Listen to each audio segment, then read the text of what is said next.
Hello guys, welcome to our channel. तो जैसा कि आपको पता है, हम आपके लिए घर बैठे पढ़ाई का माहौल बना रहे हैं और घर बैठे ही पढ़ने के लिए सारे के सारे कंटेंट दे रहे हैं। तो अगर आप 9वीं 10वीं 11वीं या 12वीं के स्टूडेंट हैं तो आप हमारे चैनल को जरूर सब्सक्राइब करें, जिसकी वजह से आपको घर बैठे ही अपने सारे सब्जेक्ट्स की पढ़ाई करने का मौका मिल सके। तो सब्सक्राइब कर दीजिएगा हमारे चैनल को। और आज हम स्टार्ट करने वाले हैं स्टैंडर्ड 9th के चैप्टर को। जैसा कि आपको पता है, संविधान निर्माण जैसा ऊपर लिखा हुआ है, इसका एक पार्ट हमारे चैनल पे पहले से अपलोडेड है। अगर आपने उसको नहीं देखा तो मैं रिकमेंड करूंगा कि आप जाकर उसको देख के आइए। आपको लिंक इसकी डिस्क्रिप्शन में मिल जाएगी, वहां से जाकर जरूर देख लीजिए। और अगर आपने देख लिया है तो कोई बात नहीं, बिना देर किए आज हम स्टार्ट करेंगे हमारी कहानी, जिसका नाम है संविधान निर्माण। कल या फिर प्रीवियस वीडियो में हमने पढ़ा था कि हमारे संविधान के बारे में हमें बताया गया था कि हाँ, हमारा संविधान कुछ इस प्रकार का है या इस व्यवस्था को फॉलो करता है। ठीक है, आज हमारा टॉपिक जो है वो बहुत ही सिंपल सा है। मैं हमेशा सिंपल टारगेट करके ही पढ़ाता हूं ताकि आपको पढ़ने में मजा आए और हमें भी पढ़ाने में मजा आए। तो इसीलिए कल के दिए गए प्रश्न मेरे पास नहीं आए। हाँ, मैं ये बात भी बोलना चाहता था कि जो मैंने कल जाते वक्त क्वेश्चन दिए थे वो मेरे पास नहीं आ पाए, तो इसीलिए मैं आप लोगों से पूछना चाहूंगा कि आप लोग आंसर कैसे कर रहे हो यार। आएगा तब तो हम आंसर चेक करके बताएंगे, तब तो पता चलेगा कि आप कितना सही कर रहे हो। हाँ, गड़बड़ हो जाती है फिर मैक्सअप हो जाता है सब कुछ आपस में। ठीक है, तो आइए अब आज की स्टार्ट करते हैं, आज की वीडियो स्टार्ट करते हैं। आज की वीडियो का सवाल ये है कि हमें संविधान की आवश्यकता क्यों है। ऐसी क्या जरूरत पड़ गई जिसकी वजह से हमको लगा कि नहीं, हमारे लिए संविधान बनाने की आवश्यकता है। क्या जरूरत पड़ी होगी, सोचो। तो उसका सबसे पहले हम प्रश्न लिखते हैं, और प्रश्न बहुत जरूरी होता है। हमें संविधान हमें संविधान की आवश्यकता क्यों है।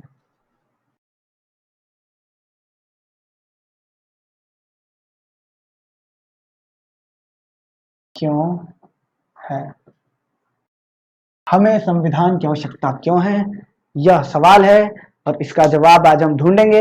हमारे साथ आज जुड़े रहिए ताकि आपको सवाल का जवाब मिल सके। ठीक है, तो सबसे पहले यह बात आती है कि कोई भी देश एक प्रकार के लोगों से बना नहीं होता है। क्या होता है, किसी भी देश की आप बात करो, एक प्रकार के लोगों से बना नहीं होता है। अलग अलग किस्म के लोग भरे होते हैं उस देश में। उस देश का संचालन भी अलग अलग किस्म के लोग कर रहे होते हैं। एक देश चलाने के पीछे जितने लोगों का योगदान होता है, हम इमेजिन भी नहीं कर सकते कि कितने लोग उसके पीछे लगे पड़े हैं और उसमें उसकी बुनियादी स्ट्रक्चर, उसका बुनियादी ढांचा बनाने की कोशिश कर रहे हैं। ठीक है, तो सबसे पहली बात तो ये मान ही लो पक्की तौर पर कि चीजें क्या होंगी, चेंज होते रहेंगी। संविधान बदलता रहेगा, हमारी चीज, हमारे लोगों की इच्छा बदलते रहेगी। तो इसलिए मैं ये कह रहा था ताकि आप समझ सको कि मैं क्या कहना चाह रहा हूं। इसमें होता ये है कि हमारे सामने जो भी बुनियादी बातें रखी गई है ना, हमारे सामने जो भी विजुअल कॉन्सेप्ट रखा गया है, वो कॉन्सेप्ट ये है कि लोकतंत्र में 2 3 4 10 50 वर्ग के लोग रहते हैं। और 2 3 4 ये जितने भी वर्ग के लोग हैं, सबका अपना अपना अलग सिद्धांत होता है, सबकी अपनी अपनी अलग विचारधारा होती है। और इसी विचारधारा को लेकर हमारे सामने यह कथन आता है कि जो भी बातें हमारे सामने चल रही हैं वो सारी की सारी इस प्रकार की हैं कि लोगों के मत को, लोगों की थॉट को, लोगों की बुद्धिमत्ता को प्राइमरिटी दी जाए। लोगों को मतलब लोगों का जो दिमाग है उसको टारगेट किया जाए और उस पे लोगों को सहयोग किया जाए, उस पे लोगों की मदद की जाए। यह एक कॉमन टर्म है और इसी पे बात करने वाले थे हम लोग, और यही हमारा टॉपिक है। ठीक है, इसी पे हम टारगेट करने वाले हैं। तो आपको इतना तो पता चल गया होगा कॉन्सेप्ट के बारे में कि संविधान के निर्माण की आवश्यकता क्यों है, इसका प्राइम कॉन्सेप्ट क्या होने वाला है। ठीक है, और अगर नहीं पता है तो कोई बात नहीं, अभी हम इसका तुरंत आंसर बताना स्टार्ट करने वाले हैं। ठीक है, तो इसका सबसे पहला कॉन्सेप्ट ये होता है कि एक देश में अलग अलग किस्म के लोग पाए जाते हैं, अलग अलग विचारधारा के लोग पाए जाते हैं। और जितनी ज्यादा विचारधाराएं होंगी उतना ही ज्यादा लोगों का हित बदलता जाएगा। आप सोचते हो कि मुझे मेरे धर्म को मान्यता देने जाएगी कि नहीं दी जाएगी, कोई और सोचता है कि मुझे मेरे काम को मान्यता दी जाएगी या नहीं दी जाएगी, कोई और सोचता है कि क्या मेरे घर को मान्यता दी जाएगी या नहीं दी जाएगी। तो इसीलिए ये कहना एकदम परफेक्ट रहेगा कि जो चीजें हैं सबकी विचारधाराएं क्या है, अलग अलग है, सबकी मत क्या है, विभिन्न है, और इसी विभिन्न मतों के चक्कर में हमें संविधान की आवश्यकता पड़ती है। क्यों? क्योंकि आप, हम और 5 आदमी मिलकर एक एग्रीमेंट साइन करते हैं, अग्रीमेंट करते हैं, ठीक है। आपको लगता है कि वो एग्रीमेंट चलेगा? कब तक चलेगा? जब तक हम पांचों के पांचों एक साथ है, हम में से कोई भी अलग नहीं हो रहा है। लेकिन एक भी व्यक्ति अगर उस एग्रीमेंट में से अलग सोच रखा तो पूरा पूरा एग्रीमेंट टूट जाएगा ना। यही होता है, और यही जो चीज है, इसी चीज को खत्म करने के लिए संविधान की आवश्यकता पड़ती है। क्या होती है? इसमें होता यह है कि जब विभिन्न व्यक्तियों के हित होते हैं और उन हितों को नियंत्रित करना होता है, उसके लिए हमें संविधान की आवश्यकता होती है। विभिन्न व्यक्तियों के जो हित होते हैं और उन हितों को हमें संबोधित करना होता है, संभाल के रखना होता है, उन्हें ही, उसी वजह से हमें संविधान की आवश्यकता होती है। क्योंकि देश में फूट ना पड़े, देश में अल्पसंख्यक, बहुसंख्यक, जितनी भी मेजॉरिटी या माइनॉरिटी पाई जाती है, सब एक साथ रह सके, किसी में कोई झगड़ा ना हो। तो इन सभी कॉन्सेप्चुअलाइजेशन के लिए, इन सभी कॉन्सेप्ट को समझाने के लिए तो हमें संविधान की आवश्यकता पड़ती है, ठीक है। एक बेसिक कॉन्सेप्ट है, प्राइम एजेंडा है, आइडिया के तौर पर लीजिएगा तो समझ में आएगा, लेकिन अगर आप इसको मतलब लॉजिकली समझने की कोशिश करिएगा तो फिर थोड़ी प्रॉब्लम हो सकती है। इसका सबसे बढ़िया एग्जाम्पल ना, हमें संविधान की आवश्यकता क्यों है, इसका सबसे बढ़िया एग्जाम्पल देने के लिए कुछ टर्म हमारे सामने आए हैं। पहला सब टर्म हमारे सामने जो है वो ये है कि एक साथ रहने के लिए या साथ साथ रह रहे हो तो उनके लिए क्या क्या काम करता है और उनके लिए क्या क्या आवश्यकता। अच्छा, आपको संविधान की आवश्यकता, आपको मैं बोलूं कि आपको ये स्केच की आवश्यकता क्यों है, तो आप क्या कहोगे? ये स्केच लिखता है तो आपने इसकी जरूरत नहीं बताई, आपने इसका काम बताया। तो वैसे ही हम संविधान के कुछ कार्य देख लेते हैं भाई फटाफट, कि सबसे पहला क्या करता है। सबसे पहला कार्य यह क्या करता है, यह एक साथ रह रहे लोगों के बीच, ये एक साथ रह रहे लोगों के बीच विश्वास,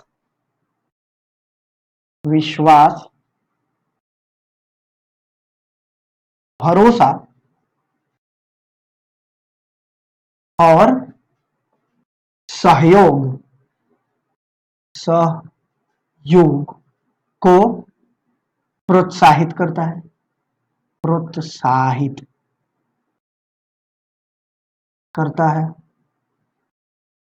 ठीक है। सबसे पहला और कॉमन टर्म हमने उठाया कि यार लोगों के बीच में क्या करता है, भरोसा उठाता है यार, कि हाँ आप ना उस इंसान पर भरोसा कर सकते हो, वो बहुत ही सही बोल रहा है, वो अच्छा बोल रहा है, वो हमारे रिगार्डिंग में बात कर रहा है। तो इसीलिए इसका सबसे पहला टर्म यह कह सकते हो कि दो लोगों के बीच में समझौता करा देता है और उनके हितों को निर्देश में रखता है, कंट्रोल में रखता है, कोऑर्डिनेट करके रखता है यार, उनके हितों को संभाल के रखता है कि इनका हित क्या है, इनको किस हिसाब से काम करना चाहिए। सोच रहे हो, बहुत बड़ा टर्म हो गया ये, कि लोगों के हित तक को सोचना, और ये अकेला उस काम को कंट्रोल करा सकता है, संविधान अकेला उस काम को कंट्रोल करा सकता है। तो इसमें तो कोई प्रॉब्लम ना रही। अब अगले टर्म की तरफ हम चलते हैं। तो अगले टर्म की तरफ चलने से पहले हम आपको ये बताना चाहते हैं कि आपको ना अब शब्दों के साथ खेलना सीखना होगा। पहली वाली वीडियो में भी हम यही बोले थे कि आपको शब्दों के साथ खेलना सीखना होगा। क्यों? क्योंकि अब आप 9th और 10th के करीब आ चुके हो। 9th और 10th में एग्जाम में कॉपी में लिखना पड़ता है,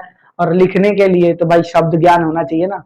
तो शब्दों के साथ खेलना सीखो। जैसे यहां पर मैं क्या लिख सकता था कि यह एक साथ रह रहे लोगों के बीच भरोसा और सहयोग को बढ़ाता है, लेकिन प्रोत्साहित करता है। क्यों लिखा गया? क्योंकि आकर्षक लग सके, थोड़ा विस्मय पैदा कर सके, इसी वजह से। ठीक है, आप लोग भी वर्ड प्ले करना सीखो यार। वर्ड के साथ जितना खेलोगे उतना ही अच्छा मार्क आने का चांसेस बढ़ता जाएगा। ठीक है, तो ये बात भी याद रखना कि हाँ यार, मार्क्स के लिए ही तो पढ़ाई हो रही है, तो अच्छे मार्क्स चाहिए तो वर्ड प्ले सीखना पड़ेगा। और दूसरा क्या होता है, दूसरा काम इसका देखते हैं। पहला काम तो इसमें कोई प्रॉब्लम नहीं रही आपको कि हाँ ये एक साथ रह रहे, जैसे मैं आपके साथ रह रहा हूं ना, तो हम दोनों के बीच में एक अग्रीमेंट हुआ, तो उसका मतलब क्या हुआ, हम दोनों उसके साथ सही तरीके से रह पाएंगे। तो संविधान लोगों के बीच का अग्रीमेंट बन जाता है और लोगों के बीच के सहयोग को डिसाइड कर देता है कि भाई आप हमारे सहयोग में हैं, हम आपके विरोधी हैं, समझे। तो ऐसा किस्म का केस होता है, ठीक है। इसमें ये तो एक केस हो गया। उसमें अगला है कि दूसरा, ये बात स्पष्ट हो जाता है कि सरकार गठन कैसे करेगी, सरकार का गठन कैसे होगा, इसमें फैसला लेने का अधिकार किसको होगा, तो ये वाला, ठीक है। दूसरा टर्म यहां पर ये आएगा कि सरकार का गठन, सरकार का गठन कैसे होगा, सरकार का गठन कैसे होगा। और उसी में जुड़ते हुए अगला टर्म क्या आ जाएगा, एकदम जुड़े हुए आ जाएगा। और हाँ, सरकार का गठन कैसे होगा और किसे किसे फैसले लेने का अधिकार होगा, फैसले लेने का अधिकार होगा।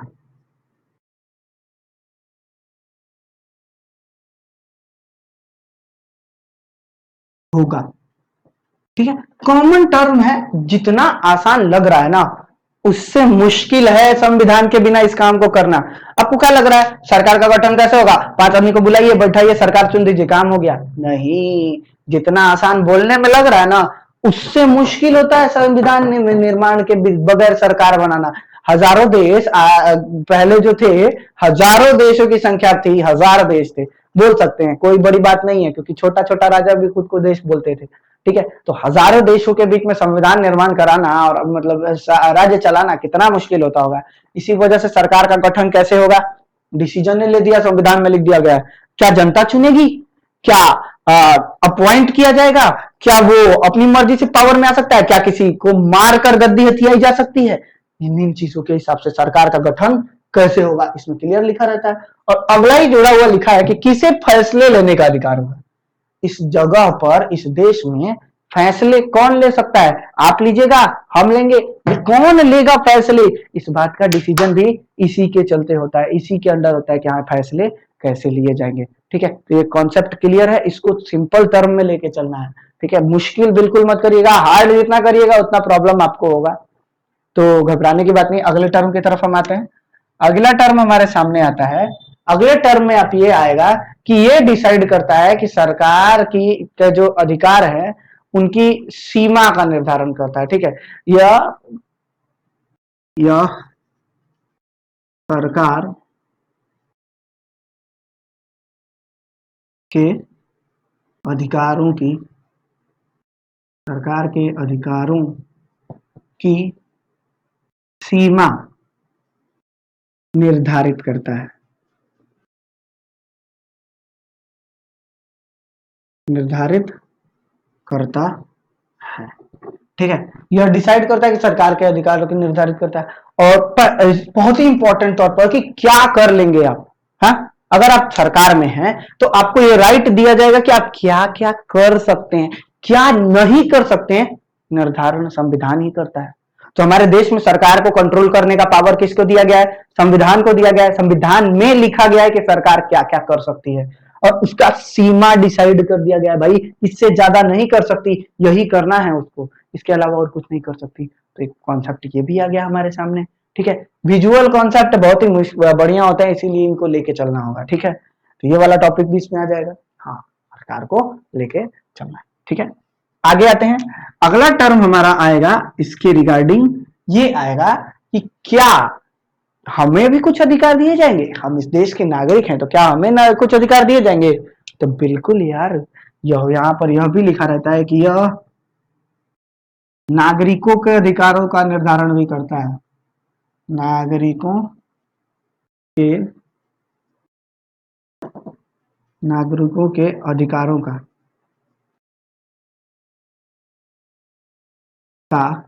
निर्धारण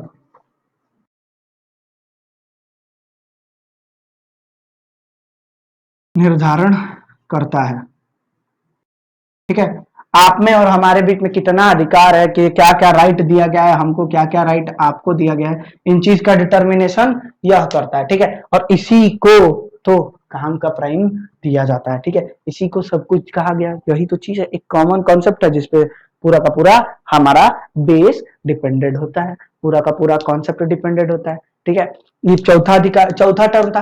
अब हमें संविधान की आवश्यकता क्यों है, इसके लिए 4 पॉइंट मैंने बताए। क्या 4 पॉइंट काफी नहीं है? हाँ, क्या 4 पॉइंट काफी नहीं है? संविधान निर्माण की जो प्रक्रिया हम समझाएं, संविधान की आवश्यकता क्यों है, इसके लिए जो 4 पॉइंट दिए गए हैं। ठीक है, अगर आपको नहीं लग रहा है कि चौथे पॉइंट भी सही नहीं है, तो एक 5वां पॉइंट भी होता है कि यह लोगों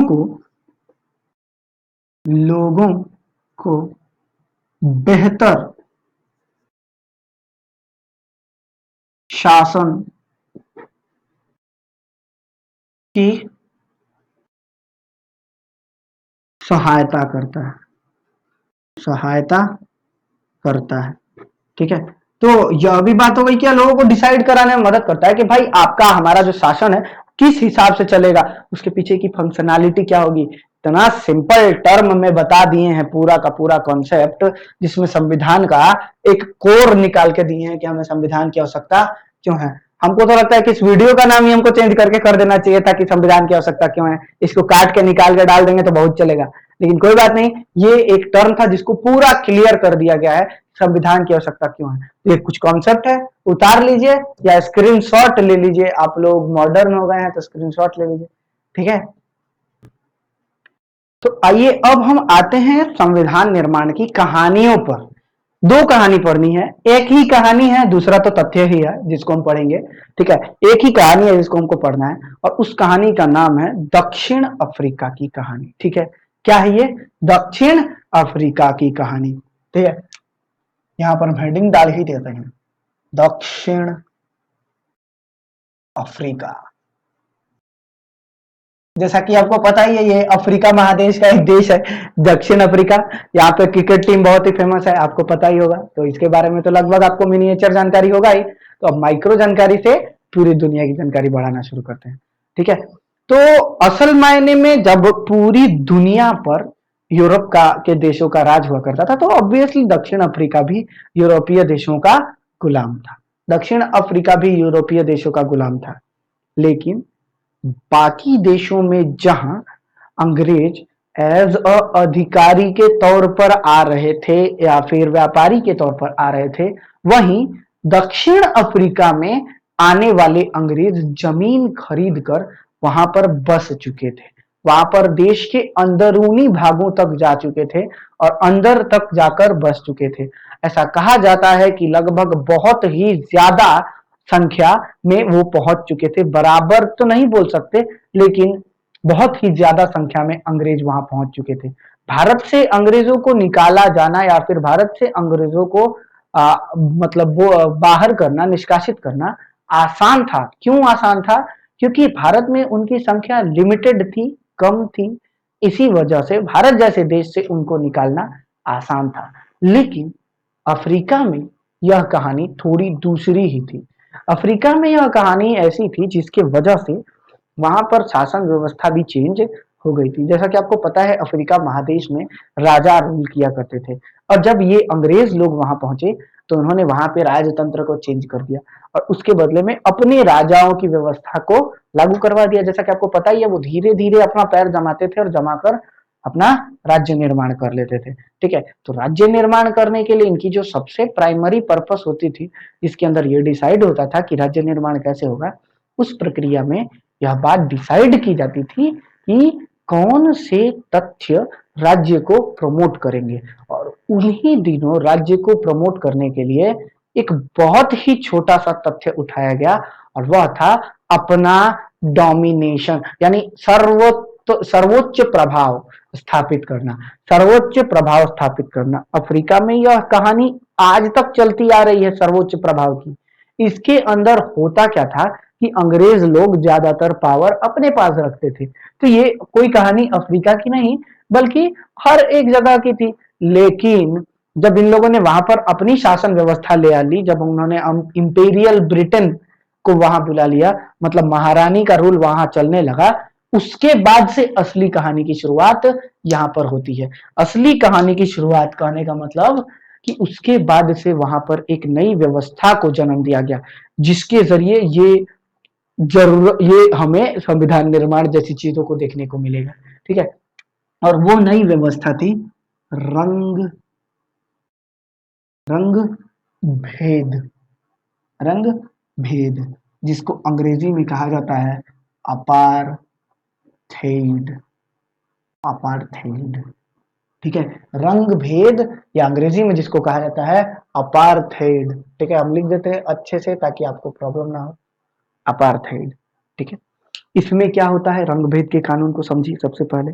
तो कॉन्सेप्ट उठाइए और पढ़ना स्टार्ट कीजिए कि जिसके अंदर ये होता था कि अंग्रेज लोग अपनी शासन व्यवस्था के लिए, अपनी शासन और प्रशासनिक व्यवस्था को मजबूत बनाने के लिए अफ्रीकी लोगों को या मूल निवासियों को इतना नीचा दिखा देते थे कि मूल निवासी खुद की ही नजर में खुद को बड़ा नहीं साबित कर पाते थे, और इसी वजह से यहाँ पर प्रॉब्लम होती थी। रंग भेद उसी चीज का एक जड़ है। यह व्यवस्था यूरोपीय लोगों द्वारा 17वीं शताब्दी में अफ्रीका में लाई गई, ठीक है। और व्यापार करने के साथ साथ यह व्यवस्था वहां पहुंच भी गई, ठीक है। और वहां पहुंचने के बाद इसने अपना रूप बदलकर अलग ही ढांचा पकड़ लिया।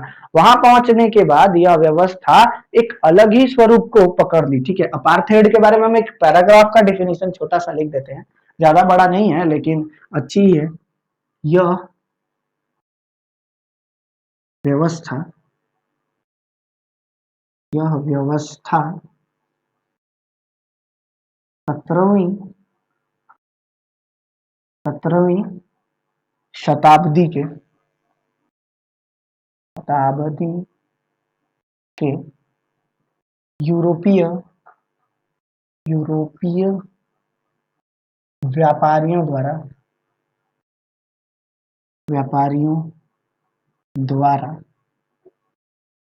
अफ्रीका लाई गई, अफ्रीका लाई गई लाई गई, ठीक है। सबसे पहले इसकी शुरुआत अफ्रीका में हुई थी, रंग भेद की शुरुआत अफ्रीका में हुई थी, जिसमें क्या यह डिसाइड किया जाता था, जिसमें यह डिसाइड किया जाता था कि अफ्रीकन लोगों से खुद को अलग कैसे करना है। यानी असल मायने में यह व्यवस्था कैसी थी, यह एक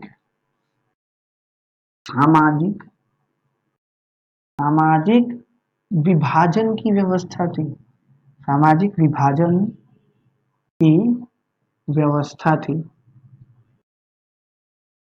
व्यवस्था थी, जिसमें जिसमें यह तय किया गया यह तय किया गया कि जिसमें यह तय किया गया कि वर्ण वर्ण स्लैश रंग भी एक महत्वपूर्ण कारक है, महत्वपूर्ण कारक है। देख रहे हो कितना बेसिक कॉन्सेप्ट उठाया है इन लोगों ने। इन लोगों ने कहा कि यह एक सामाजिक व्यवस्था थी, बहुत अच्छी बात है, एक सामाजिक विभाजन था, बहुत बढ़िया, क्या बात है। लेकिन इन्होंने कहा कि यह सामाजिक विभाजन है, लेकिन किस बात पर आधारित है, वर्ण व्यवस्था पर आधारित है। अब बताओ, आप किसी की वर्ण व्यवस्था, रंग व्यवस्था को टारगेट करोगे तो बुरा तो लगेगा ही ना, और लगा भी। यहाँ पर इसमें बहुत ही सारी टॉक्सिक चीजें हुई थी, इतनी विषैली चीजें तो बोल सकते हैं हम अपने टर्म में, इतनी घिनौनी और भयावह चीजें हुई थी रंग भेद व्यवस्था में। आपको क्या लगता है, रंग भेद के नाम पर बस ये बोल दिया जाएगा कि काला है उससे दूर रहो? ऐसा नहीं, सिर्फ इतना ही नहीं कहा जाता था, उसको ना बहुत ही बुरी तरीके से ट्रीट किया जाता था। इस चीज को समझने के लिए आपको अफ्रीका के 3 बड़े रंगों को पहले समझना होगा, ठीक है। अफ्रीका में जो लोग थे ना, वो 3 टाइप के लोग थे। एक था श्वेत, श्वेत, इनको व्हाइट्स के नाम से जाना जाता था, व्हाइट्स, ठीक है। श्वेत, ये लोग मूल तौर पर यूरोपीय थे, यूरोपीय थे, ठीक है। इनका मुख्य काम क्या होता था, ये यूरोप के रहने वाले थे और इनका सब कुछ यूरोप का ही होता था, ठीक है। और ये लोग वैसे ही किस्म के गोरे दिखते थे, गोरे ऑब्वियसली गोरे दिखेंगे, इसीलिए तो उनका नाम श्वेत रखा गया था, उसके बाद बारी आती है अश्वेत। अश्वेत, इसको क्या नाम दिया जाता है, सॉरी, इसको नाम दिया जाता है ब्लैक। ठीक है, असल मायने में ये है व्हाइट्स ब्लैक्स। ठीक है, ये है वहां पर चीजें थी। ठीक है, अश्वेत ब्लैक। ठीक है, ये वैसी जनसंख्या थी जो अफ्रीका के मूल निवासी थे। कौन थे?